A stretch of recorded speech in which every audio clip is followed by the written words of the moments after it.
السلام علیکم ورحمۃ اللہ وبرکاتہ۔ نحمده ونصلی ونسلم علی رسولہ النبی الحنین المکین الرؤوف الرحیم، اما بعد فاعوذ باللہ من الشیطان الرجیم، بسم اللہ الرحمن الرحیم۔ الذین یکنزون الذهب والفضة ولا ينفقونها في سبيل الله فبشرهم بعذاب أليم۔ صدق اللہ العظیم، والصلاة والسلام على أشرف الأنبياء والمرسلين وعلى آلہ وصحبہ وعلماء أمته وصلحاء ملته وأتقياء دینه أجمعين إلى يوم الدین، اما بعد۔ قرآن کریم نے جس طرح نماز کو بطور فرض ادا کرنے کے لیے بار بار اور سختی کے ساتھ اللہ کے حکم کو بندوں اور انسانوں تک پہنچایا، بالکل اسی طرح زکوٰۃ بھی اللہ کی طرف سے بندوں پر عائد شدہ فرض کے طور پر مسلمانوں کو ادا کرنے کا حکم دیا گیا ہے۔ عبادت کرتا ہے بندہ تو جسم کا صدقہ ادا ہوتا ہے، اور جب زکوٰۃ دیتا ہے تو مال کا صدقہ اللہ کی راہ میں نکالتا ہے، دیتا ہے۔ نماز کی ادائیگی اللہ کا شکر اس معنی میں ہے کہ اللہ نے انسانی پیکر اور وجود عطا فرمایا، اور مال کا صدقہ زکوٰۃ کی شکل میں اس لیے ہے کہ بندہ جب اس دنیا میں آتا ہے اس کے جسم پر نہ لباس اور اس کے ہاتھ میں کوئی درہم دینار پیسہ نہیں ہوتا، چل نہیں سکتا، پھر نہیں سکتا، اور دیکھے تو اس کو اس وقت نظر بھی نہیں آتا، لیکن یہ اللہ کا اپنے بندے پر اور بندوں پر کتنا کرم ہے کہ وہی بندہ ہوتا ہے اس کی ضرورت، اور پھر اس کی ضرورت سے بڑھ کر کے اس کا رب اس کو عطا فرمانے لگتا ہے۔ وہ محنت کرتا ہے، محنت کا سلیقہ، طریقہ، قوت اسے اس کا رب دیتا ہے، اور اس کی محنت پھل لاتی ہے، نتیجہ خیز ہوتی ہے، اور بندے کو اللہ مال سے نواز دیتا ہے، دولت سے نواز دیتا ہے، جائیدادوں سے نواز دیتا ہے۔ ایک کمزور، بے بس، لاچار پیدا ہونے والا بچہ جس کے ہاتھ میں کچھ بھی نہ تھا، جب 30 اور 40 اور اوپر کے برسوں میں پہنچتا ہے تو وہ اچھی خاصی دولت کا مالک بن چکا ہوتا ہے۔ اللہ تعالیٰ ایسے بندے کی اس ملکیت پر شکر ادا کرنے کی کیفیت کو سالانہ بنیادوں پر زکوٰۃ کی شکل میں جانچتا ہے، اور بندہ خوشی سے دے دے تو اللہ تعالیٰ خوشی سے بہت کچھ واپس کر دیتا ہے، اور بندہ خوشی سے دینے پر راضی نہ ہو تو اللہ تعالیٰ کا اپنا ایک خودکار نظام ہے کہ جو کچھ پھر اس سے لینا ہوتا ہے اس کا تگنا چگنا اور کئی گنا اس سے لے بھی لیا جاتا ہے، اور اسے مستقبل میں محروم بھی کر دیا جاتا ہے۔ حضور علیہ الصلوۃ والسلام کے ایک صحابی تھے،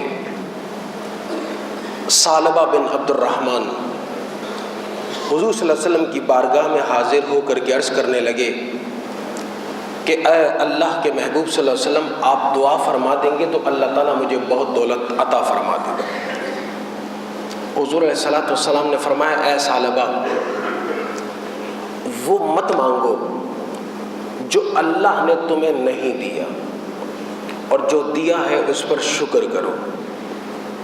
ثعلبہ نے اصرار کیا کہ حضور اگر آپ دعا کر دیں۔ حضور نے فرمایا کہ اے ثعلبہ سنو، اگر میں چاہوں تو احد کا پورا پہاڑ میرے ساتھ سونا بن کر کے چلے، لیکن میں یہ نہیں چاہتا۔ میں چاہتا ہوں کہ اللہ کا شکر گزار بندہ رہوں۔ سالبہ اپنے موقف اور بات پر اڑے رہے۔ کہا حضور اگر آپ دعا فرما دیں گے تو مجھے جو کچھ رب عطا فرمائے گا میں اس میں سے خرچ کرتا چلا جاؤں گا۔ حضور نے اس کی چاہت پر اتنی دعا کی کہ اے اللہ جو سالبہ چاہتا ہے اسے عطا کر دے۔ محدثین نے لکھا سالبہ نے چند بکریاں خریدی، جس طرح حشرات الارض انسیکٹس ہوتے ہیں لاکھوں کی تعداد میں بڑھنا شروع ہو جاتے ہیں، سالبہ کا مال بڑھنے لگ گیا۔ وہ سالبہ جسے اللہ نے اس شرف سے نوازا تھا کہ ہر نماز حضور کی بارگاہ میں کھڑے ہو کر کے اور ساتھ ادا کرتا، اب سالبہ کا مال بڑھ گیا۔ مدینہ طیبہ کے اندر اس کا مال سمو نہیں سکتا تھا، باہر چلا گیا۔ صرف فجر اور اس کے بعد عشاء کی نماز میں کبھی کبھار آ جایا کرتا۔ اس کے بعد اس کے پاس اونٹ آ گئے، بھیڑیں آ گئی، اور وہ تعداد لاکھوں کے حساب سے بڑھتی چلی گئی۔ اب سالبہ صرف جمعے کے دن حضور علیہ الصلوۃ والسلام کے پیچھے آ کے نماز پڑھا کرتے۔ مدت گزری، حضور علیہ الصلوۃ والسلام نے اپنے عاملین کو، زکوٰۃ کلیکٹرز کو سالبہ کے پاس ایک رکا دے کر کے بھیجا کہ تم پر اب زکوٰۃ اتنی فرض ہو گئی ہے، 5 اونٹوں پر 1 بکری، اور اس کے حساب سے لہذا زکوٰۃ ادا کرو۔ سالبہ نے کہا کہ اچھا تمہیں کہیں اور بھی جانا ہے؟ کہنے لگا ہاں بنو سلیم میں جانا ہے۔ کہا وہاں چلے جاؤ اور ان سے زکوٰۃ کے پیسے جو کچھ ہے مال جمع کر کے واپس آ جاؤ، پھر دے دوں گا۔ جب واپس آئے کہنے لگے کہ یہ تو مجھے ایسا لگتا ہے کہ مجھ پر تاوان رکھ دیا گیا ہے۔ صحابہ کرام نے بات سنی، چپ چاپ نکل کر کے دربار رسالت میں پہنچ گئے اور کہا اے اللہ کے رسول صلی اللہ علیہ وسلم، سالبہ نے تو کہا کہ یہ تو تاوان ہے۔ حضور علیہ الصلوۃ والسلام نے فرمایا ویحک سالبہ، ویح سالبہ، ویح سالبہ، اے سالبہ تو تباہ ہو گیا، تو تباہ ہو گیا، تو برباد ہو گیا۔ اس کے کانوں تک جب یہ بات پہنچی، جتنا کچھ زکوٰۃ کی مد میں بنتا تھا لا کر کے حضور کی خدمت میں پیش کرنے لگا۔ آپ نے فرمایا کہ مجھے اللہ نے تجھ سے قبول کرنے سے منع کر دیا ہے، میں اب قبول نہیں کر سکتا، تو نے انکار کر دیا تھا۔ بڑا رویا، گڑ گڑایا، کہ سالبہ تو نے اپنے آپ کو تباہ کر لیا۔ وہ حضور علیہ الصلوۃ والسلام نے پردہ فرمایا، حضرت ابو بکر صدیق رضی اللہ تعالیٰ عنہ کے دربار میں پرانی سمیت نئی زکوٰۃ لے کر کے آ گئے، کہا کہ آپ قبول کر لیں۔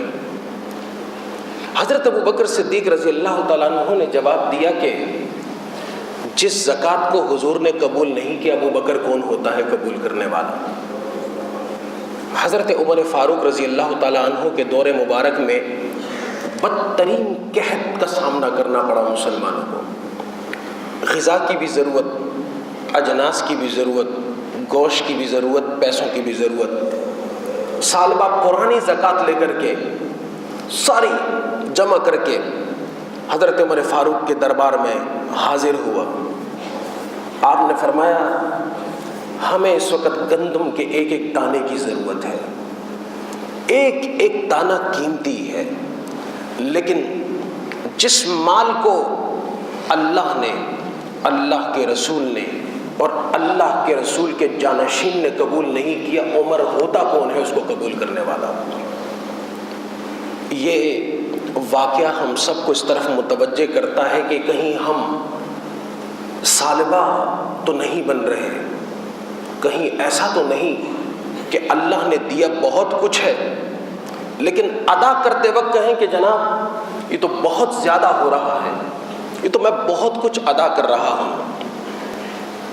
تو اس لیے اللہ سبحانہ و تعالی قرآن کریم کی جو زبان ہے اور اس کی جو فونولوجی ہے، اس میں بسا اوقات بڑی سخت بات کو اللہ تعالیٰ بڑے نرم پیرائے میں بیان کر دیتا ہے۔ فرمایا کہ الذین یکنزون الذہب والفضہ، وہ لوگ جو سونا اور چاندی جمع کرتے ہیں، مطلقاً جمع کرنا گناہ نہیں ہے، لیکن فرمایا کہ ولا ینفقونہا فی سبیل اللہ، پھر اس کو اللہ کی راہ میں خرچ نہیں کرتے، ان کے لیے کیا ہے؟ فبشرہم بعذاب علیم، ان کو خوشخبری دیجیے شدید قسم کے، دردناک قسم کے عذاب کی۔ یہ ایسے لوگوں کی عقل پر استہزاء ہے اور ان کے ساتھ ایک کیفیت ہے اللہ کی طرف سے کہ تمہاری اتنی مت ماری گئی ہے کہ تمہارا اپنا ذاتی تو کچھ تھا ہی نہیں، تمہیں اللہ نے عطا کیا اور اب تم اس پر اڑ گئے ہو کہ جناب یہ میرا ہے۔ تو مسلمانوں کو مال کے جمع کرنے سے منع نہیں کیا گیا، مال کو قرآن کریم نے فضل کہا، لیکن وہ ایسا مال ہے جس میں بندوں کا بھی حصہ نکلتا ہو، جس میں اللہ کا حصہ بھی نکلتا ہو، اور اللہ تعالیٰ نے جن مدات کو متعین فرمایا ہے ان تمام مدات میں بھی ہم حصہ دے رہے ہوں تو وہ مال فضل ہے، ورنہ وہ مال امتحان بن جاتا ہے، وہ وبال بن جاتا ہے، وہ آفت بن جاتا ہے۔ ایک ایک روپے کا حساب اللہ کے حضور میں دے گا کون؟ آپ اندازہ لگائیں، سیدنا بلال رضی اللہ تعالی عنہ جن کے قدموں کی چاپ کو آقا کریم علیہ الصلوۃ والسلام نے معراج کی شب جنت میں سنا، آپ ان کے گھر پہ تشریف لے گئے، پرانی سی کھجوریں تھیں اور ایک ڈھیر تھا۔ آپ نے پوچھا کہ اے بلال یہ کیا ہے؟ کہنے لگے کہ میں نے آئندہ کے لیے جمع کی ہے کہ ضرورت پڑے گی تو میں ان کھجوروں کو استعمال کر لوں گا۔ کھجوریں، یہ کوئی سونے کا ڈھیر نہیں تھا۔ حضور علیہ الصلوۃ والسلام نے فرمایا اے بلال تمہیں اپنی آخرت کا خوف نہیں اور تمہیں اس بات کا ڈر نہیں کہ جہنم کی آگ تجھے پہنچ جائے؟ بلال رضی اللہ تعالیٰ عنہ نے جو کچھ تھا سب اللہ کی راہ میں صدقہ کر دیا، سب قربان کر دیا۔ تو اللہ تعالیٰ ارشاد فرماتا ہے کہ یہ جو زکوٰۃ ہے یہ میں نے اپنے بندوں پر فرض کی ہوئی ہے کہ وہ اس کو ادا کریں، اور ادا اس لیے نہیں کریں کہ ان کو ادا کرنا ہے، وہ محسوس کریں کہ جبر ہے، اس کو خوشی کے ساتھ۔ آپ حج کر کے آتے ہیں، خوشی کی جو کیفیت محسوس ہوتی ہے اس سے زیادہ کیفیت اس وقت محسوس ہو جب آپ اس مال کو لیتے ہیں اور اللہ کی راہ میں دے دیتے ہیں۔ لوگ کہتے ہیں اچھا دے دیں گے، یہ ایسا معاملہ نہیں ہے کہ دے دیں گے، آپ کو دینا ہے، اور دینا بھی خوش دلی کے ساتھ ہے اور صحیح کیلکولیشن کے ساتھ دینا ہے۔ لوگوں نے زکوٰۃ بانٹنے کا ایک طریقہ یہ اختیار کر رکھا ہے کہ راستے میں کوئی مانگنے والا ملا اس کو زکوٰۃ کے پیسے دے دیے، آپ کو پتہ ہی نہیں کہ مستحق تھا بھی کہ نہیں تھا۔ ایک طریقہ یہ ہو گیا کہ بنگلوں کے باہر لائنیں لگی ہوئی ہوتی ہیں، غریب لوگ اور بیوہ عورتیں کھڑی ہوتی ہیں اور ان میں لوگ زکوٰۃ کے پیسے تقسیم کر رہے ہوتے ہیں، 500 1000 روپے۔ یہ کوئی طریقہ نہیں ہے۔ زکوٰۃ کی مدات میں سب سے پہلا حق جس کا ہے وہ آپ کے عزیز ہیں، وہ عزیز ہیں جو مستحق ہیں، اور وہ اس طور پر آپ کو دینا ہے کہ آپ جا کر کے خود ان کے ساتھ ان کے گھر میں تحفے کے نام پر، گفٹ کے نام پر ان کے ساتھ تعاون کریں، ان کو اپنے پاؤں پر کھڑا کریں، اور جو ضرورت مند ہو ان کے دہلیز اور دروازوں تک خود پہنچیں۔ یہ ایسا نہیں ہے کہ آپ نے ٹیبل سامنے رکھی ہے، کرسی پڑی ہے اور لائن لگی ہوئی ہے، ایک تماشا لگا ہوا ہے اور آپ زکوٰۃ بانٹ رہے ہیں۔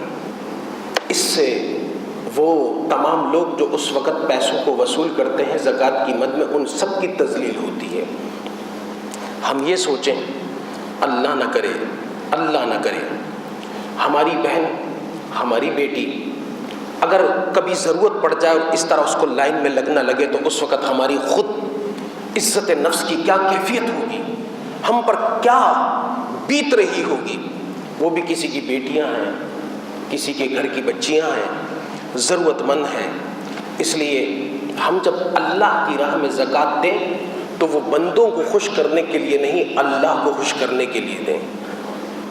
لوگ کہتے ہیں کہ میں نے رقم دی اور اس نے شکریہ نہیں کہا، میں نے زکوٰۃ کی رقم ادا کی، اس کو پیروں پر کھڑا کیا، وہ تو احسان مان کر کے ہی نہیں دیتا۔ آپ نے احسان بندوں پر نہیں، اللہ پر کیا ہے، اگر آپ اس کو سمجھیں تو۔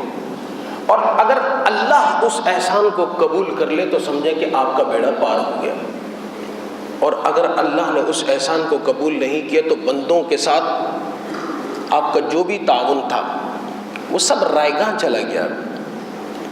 اور اس لیے بعض لوگوں کا مزاج کہ وہ ایک ایک روپے کا حساب کر کے زکوٰۃ دیتے ہیں، زکوٰۃ کی جتنی رقم فرض ہوتی ہے کوشش کریں کہ اس سے زیادہ دیں۔ وہ جو متعین رقم آتی ہے صرف اتنی دینا، اور وہ بھی گن گن کر کے دینا۔ حضرت اسماء رضی اللہ تعالی عنہ حضور صلی اللہ علیہ وسلم کی بارگاہ میں حاضر ہوئی، اور مسجد نبوی میں صفہ کا مدرسہ تھا، طلباء رہتے تھے، ضرورت مند اور حاجت مند ہوتے تھے، لوگ ان کو صدقات لا کر کے دیتے تھے۔ انہوں نے آ کر کے حضور علیہ الصلوۃ والسلام کے سامنے دراہم گننا شروع کیے۔ حضور علیہ الصلوۃ والسلام مسکرا دیے۔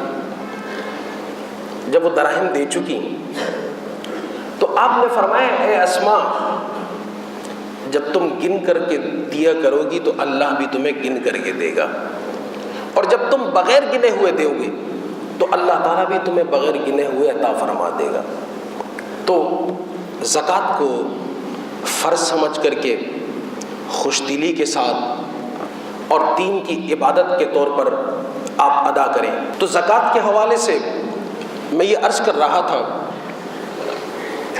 کہ مسلمانوں کا ہمیشہ مزاج دینے کا رہا ہے، کبھی صدقے کے نام پر، کبھی خیرات کے نام پر، کبھی انفاق کے نام پر۔ اور یعنی اس دور میں کہ جب مسلمان مجموعی طور پر اور قوم کی سطح پر زکوٰۃ کو ادا کرتے تھے تو پھر مسلمانوں میں سے غربت ختم ہو گئی۔ کیوں؟ ہر آدمی اپنی حیثیت میں اگر اپنے پڑوس کو دیکھ لے، اپنے عزیز کو دیکھ لے، اپنے رشتہ دار کو دیکھ لے، تو وہ جو مجبور ہیں ان کو کسی اور کے سامنے ہاتھ پھیلانے کی ضرورت نہ پڑے۔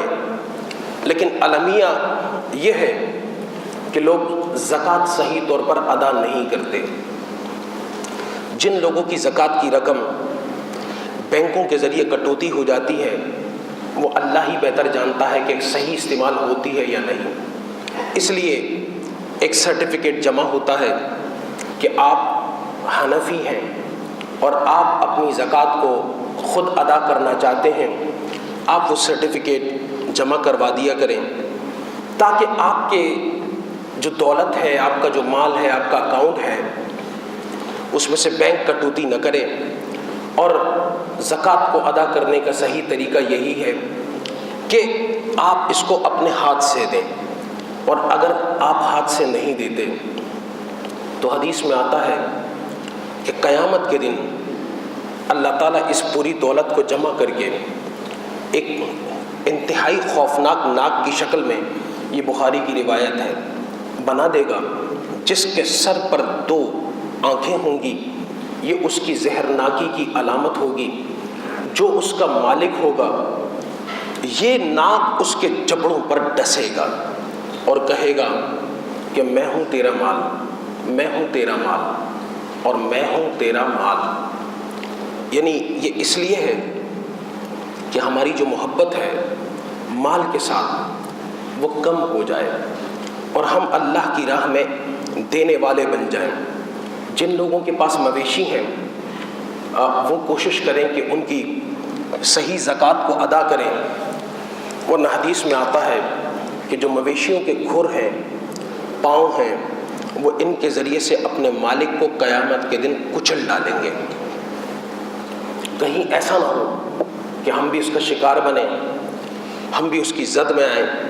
اس لیے ہماری کوشش ہو کہ اللہ کی راہ میں خوش دلی سے ہم اس مال کو ادا کیا کریں، اور جو کچھ ہم پر بن پڑتا ہے، فرض ہو جاتا ہے، ہم اس کا حساب کریں، ایک ایک پائی کا حساب کریں۔ اگر 1 روپیہ بھی ہمارے حساب میں، ہمارے اکاؤنٹ میں باقی رہ جاتا ہے تو یقین جانیے کہ وہ وبال بن جاتا ہے، اس طور پر کہ زکوٰۃ کا پیسہ اگر صاف مال کے ساتھ مل جائے تو پورے مال کو گندا کر دیتا ہے، اور ایسا گندا کرتا ہے جس طرح دودھ کا ایک بہت بڑا برتن ہو، اللہ نہ کرے اس میں اگر ایک قطرہ بھی نجاست کا، گندگی کا مل جائے تو اگر آپ کو کوئی دودھ دے بھی تو آپ اس کو نہیں پئیں گے، کیونکہ وہ گندا ہو جاتا ہے۔ زکوٰۃ کے مطلب اور اس کا معنی کیا ہے کہ پاک، وہ دینے والے کو پاک کرتا ہے، دینے والے کے مال کو پاک کرتا ہے، اس کی روح جو ہے وہ اس کو پاک کرتا ہے۔ اس لیے اس میں بخل سے گریز کریں۔ اور یہ بخل ایسا ہے، حدیث میں آتا ہے جب صبح ہوتی ہے تو 2 فرشتے اترتے ہیں اور اتر کر کے دعا کرتے ہیں۔ پہلا دعا کرتا ہے کہ اللہم اعطی منفقا خلفا، اور اس کا مطلب اے اللہ جو لوگ تیری راہ میں خوش دلی سے خرچ کرنے والے ہیں ان کو بہترین بدلہ عطا فرما دے۔ اور دوسرا یہ بد دعا کرتا ہے کہ اللہم اعطی ممسکا تلفا، اور اے اللہ جو تیرے عائد شدہ فرض کو ادا نہیں کرتے، اس مال کو نہیں دیتے، ان کے مال کو تباہ و برباد کر دے۔ تو یہ فرشتوں کی دعا اور بد دعا ہے۔ ہم کوشش کریں کہ ہم ان کی اس دعا کا مصداق بنیں جس کے نتیجے میں اللہ تعالی ہماری زندگیوں میں برکت پیدا کر دے، مال میں برکت پیدا کر دے، مسلمانوں کے درمیان سے غربت کو مٹا دے، محتاجوں کو کم کر دے، جو بیچارے تنگ دست ہیں ان کی تنگ دستی دور ہو جائے، معذوروں کی جو پریشانیاں ہیں اللہ تعالیٰ اس کو ختم کر دے، اور جہاں جہاں ضرورت مند ہیں اللہ تعالیٰ ان کی اس ضرورت کو پورا کر دے۔ یہ دوسرا جو عشرہ آج سے شروع ہے رمضان المبارک کا، یہ مغفرت کا عشرہ ہے، اور مغفرت اس وقت تک ممکن نہیں جب تک دینے والا دے کر کے فارغ نہ ہو جائے، جب تک جس کے ذمے کا جو حق ہے وہ اس کو ادا نہ کرے۔